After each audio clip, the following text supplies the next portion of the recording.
Ich komm. So, ich will losgelesen. Das fängt die Versammlung noch ordentlich. Guten Abend, Herr Minister Wills. Oh, nichts für Ungo. Also, ich will nur kommen. Träumer morgens. Gute Nacht.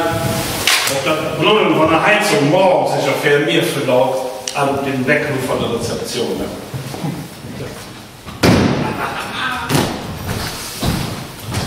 Geh doch das rein vom Bürgermann. Bist du sicher, dass die Hotelmanager nicht mal an dem Platz? Kloder, wieso hast du die Negligé denn noch nicht an? Ach du, ich habe genug damit zu tun, an den Tür zu lüstern. Na, dann hopp, in Motherwatch der Krieg. Musst du da irgendwie mit umtrecken hören, oder? Nee, danke. Gewiss nicht. Gauschor. Ich bin so gau, Herr Astrid. George, ich verkloren muss eng worden, damit verdammt gau. Ich bin vernommen, was dann nicht Unangenehmes hier stört. Ach, sie hat sich gestört. Schau ich den Dammtor.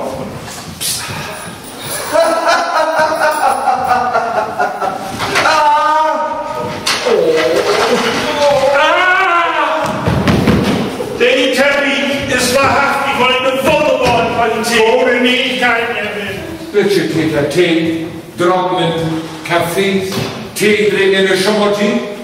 Ha, der Inge Wilma. Also, ja, die liebe Inge. Also,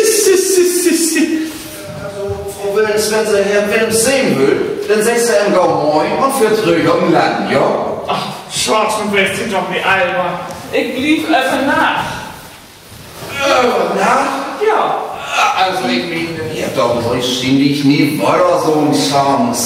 Chance für was denn, um Himmels Willen? Chance für eine unwannige, führige, gläubige Affäre. Chance für eine unbannige, führige, gläubige... Lebte für eine unwannige, führige, gläubige Affäre. In unbannige, führige, gläubige... Lebte. Ich besinne mich wohl, warum ich in Excelsior komme. Oh! Aber ich glaube, ich habe das wohl vergessen. Komm, pack die Wolle doll, Johannes. Du schön im Bett. Nee, du kannst auf keinen Fall. Sie mögen nämlich noch zu Ihnen hören. Ich bin Sie 5 Jahre verheiratet. Ich hol jetzt die Polizei. Da triffst du den armen Johannes nicht übel nehmen. Was interessiert mich Johannes?